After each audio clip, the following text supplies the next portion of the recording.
ha? Oh. Etong malupit. Luxury chopper at private jet ni Zaldico, mga kababayan. Sabi niya sa kanyang interview, 'di ba? Sabi niya sa kanyang doon sa kanyang video na hindi malaman kung AI ba talaga si Zaldico na papalit-palit ng itsura, 'di ba? Sabi niya doon, mga kababayan, ni Singkong Duleng ay wala daw siyang natanggap, walang kinuha, dumaan lang daw sa kanya ang pera papunta kay Speaker at papunta kay Pangulong Bongbong Marcos Jr. Mga kababayan, subalit datapwat, isa sa mga nakita natin ay napakaraming mga booth doon sa kanyang tahanan, ano? Mga kababayan, ginawang stock room. Eto ngayon, sabi ni Zaldico, dahil nga sa mga sinabi niya na yan, wala siyang tinanggap kahit Singkong Duleng, mga kababayan, eto pong AMLA, mga ka-GP, ay nagtataka dahil sila po ay nag-imbestiga at hindi po nila makita kung saan po nanggaling ang pinambili ng chopper at private jet ni Zaldico. Oh.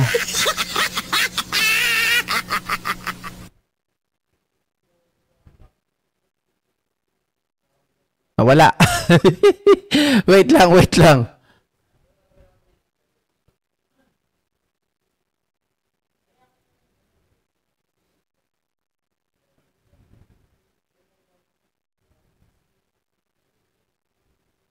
Oh, ito mga kababayan.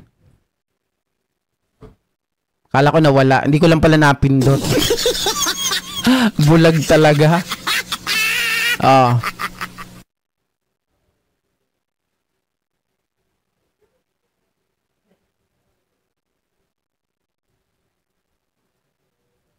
So, ayan, mga ka-GP Natics. Ayon dito, fugitive bilyonaryo politico Zaldico cannot justify his purchase of 3.91 billion worth of luxury choppers and a private jet, according to the Anti-Money Laundering Council or AMLAC.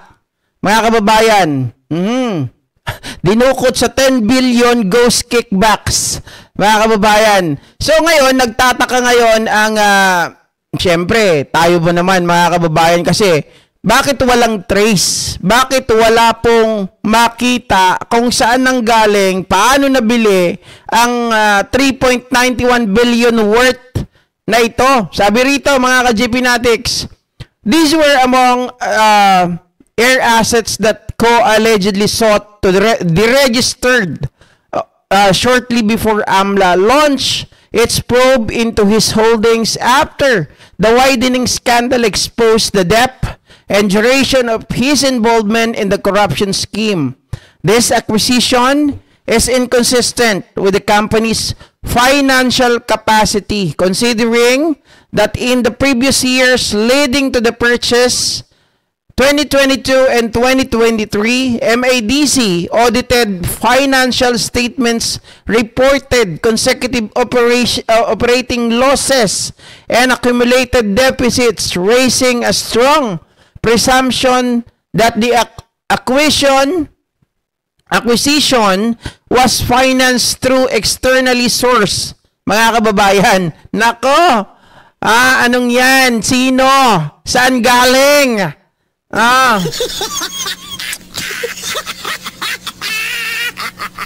Thus, MADC has no financial capacity to finance the acquisition of air assets in 2024 with estimated value of 2.989 billion. It added, President Marcos announced that the freezing of cost assets on November 26. So where did Ko get the money? Mga kababayan, saan ang galing, Zaldico? Kung wala kang kinuha, wala kang nakuha na kahit piso. AMLA said that based on testimony by Fire Department of Public Works and Highways District Engineer Roberto Bernardo, Ko allegedly collected 10.41 billion in the commission or 25% of the 41.747 billion in public funds that the former Ako Bicol congressman funneled into ghost flood control projects in Bulacan, the epicenter of the corruption scandal sweeping the country. Ako naniniwala, mga kababayan, dun sa mga pasabog nitong si Yusek Bernardo, ha. Mas naniniwala ako dito kaysa dito kay Zaldico. 'Di ba? Na alam naman natin ngayon, etong si Zaldico, parang mga kababayan, 'di ba? Nakita nyo naman sa inyong mga sariling mga mata, ewan ko sa akin din. Sa inyong mga sariling mata, magkaiba talaga yung unang 3 video na chinap-chap at yung pang-apat na video ni Zaldico. Magkaibang itsura. At may nakakapansin, mga kababayan, kung titingnan nyo sa FB, sa kanyang official account na meron naman na verified account, ay merong 24 na admin ang humahawak ng account ni Zaldico. And it seems to me, mga kababayan, at base dun sa naghalungkat, ay yung IP address ng mga gumagamit ay nanggaling dito sa Pilipinas, mga kababayan. So parang, ano yon, nahack ba yun? Tapos, gumagawa ng AI, mga kababayan, para magsalita ng mga ganon laban kay Pangulong Bongbong Marcos, kaya yung kanyang mga sinasabi ay inconsistent. Okay, pero ito yung malinaw.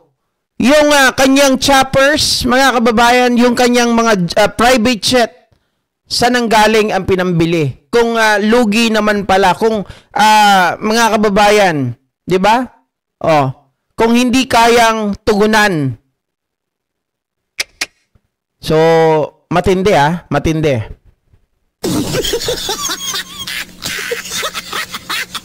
Matalino yan, mahihirapan makakita ng paper trail. Yun ang problema, mga kababayan. Dahil hindi makita ng paper trail, dahil hindi rin makita ng AMLA, mga kababayan, ano kaagad ang papasok, ang speculation ng tao, saan ang galing yan? Kasi kung pagbabasihan, yung sinabi niya na kahit pisong duling ay wala siyang kinuha, mga kababayan, dumaan lang sa kanyang palad, diba? Napaka-imposible naman. Parang ganito lang yan eh.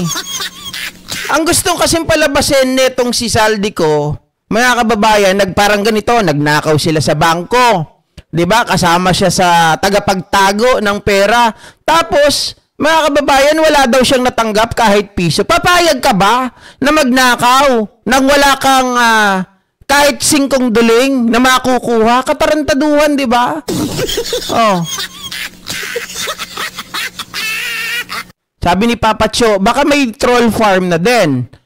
Eto nga, nagtataka ako mga kababayan, kasi yung, di ba 24 yung binabanggit ko kanina. Parang nung na-trace kasi yung kanyang account, okay? Na-trace na mayroong gumagamit, mga kababayan, ng mga admin na 24, nabawasan, naging 5 na lang. From 24, mga kababayan, from 24, naging 5 na lang. So, 19 ang umatras. Ganon?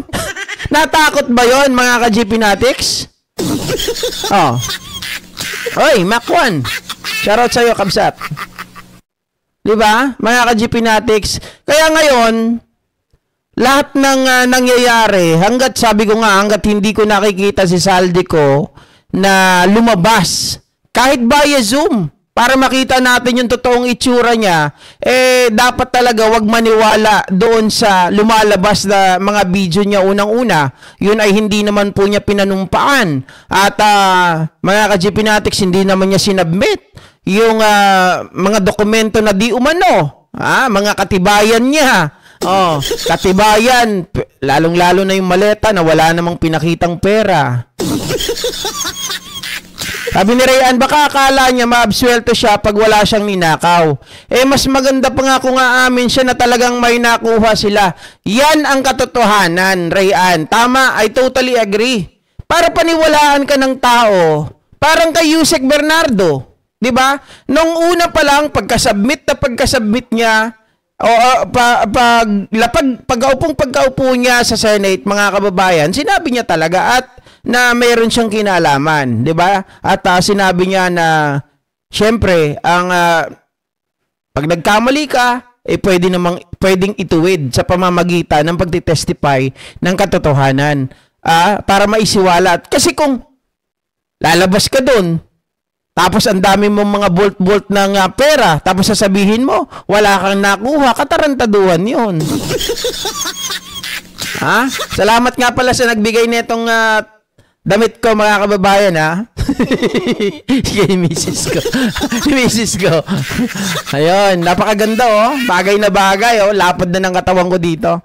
Kapag na-aresto at naibalik dito sa Pilipinas si Saldico, magkaroon sana ng pasuntok kay Saldico Rap sa Quirino Grandstand. Naku, bugbog yan. Di ba? Mas realistic talaga kapag aamin siya. Kasi nga, unang-una, magagamit yun.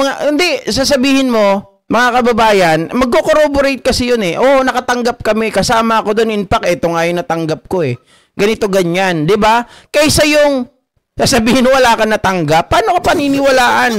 Doon sa pagsasabi ng wala ka natanggap, nililinis mo lang yung pangalan mo Di ba? Pero hindi naman yan paniniwalaan. Dapat makulong siya. Mga GP Natics, alam nyo,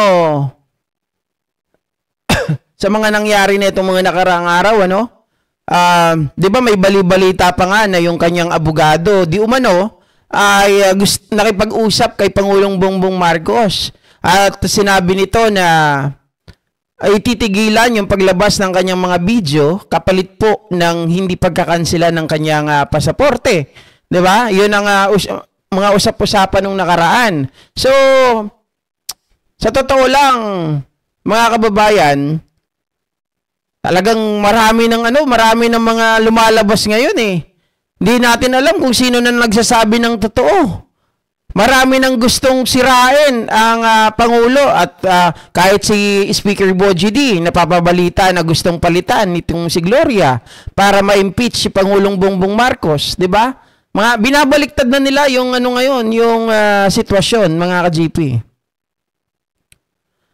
Baliktad yung sinasabi ni Saldico, ni Singkong Duling ay wala siyang natanggap. Ito ang totoo, take note. Yung bilyon-bilyon ay walang nasayang ni Singkong Duling, napunta lahat sa kanya. Diba? Napaka-ipokrito nga. Kaipokritohan, mga kababayan, yung sasabihin mo na wala kang natanggap kahit Singkong Duling. Diyos ko, ang pera, tandaan po natin yung pera, masyadong makasalanan yan. Diba? Ang matinong tao, napapabaliktad niyan. Ay, iyan naman ang totoo Kasi dito, mga kababayan, sa investigasyon pa lang ng kanyang mga private jet, ng kanyang mga choppers, paano ito ipapaliwanag? Saan ang galing yung pera nito? Diba kung hindi dahil sa hindi sa korupsyon? Ano to, binigay ni Sarah? Diba? Or dati niya nang na-acquire, ganito ganyan. Kasi kailangan din tong ipaliwanag Paano nakuha ito? Paano siya nakapag-acquire ng ganitong kalaking presyo, 'di ba? Diyos ko, bilyones. Samantalang tayo hirap na hirap.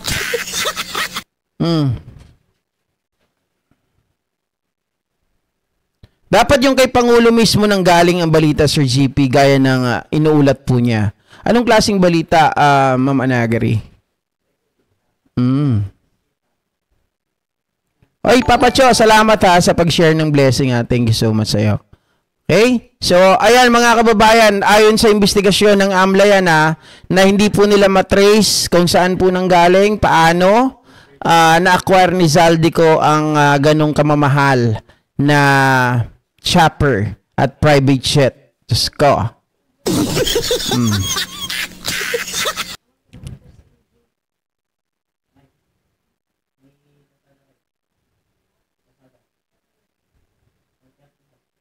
Okay, ito naman ang pag-usapan natin. Diyos ko. Yung ingay nyo. Ito mga kababayan,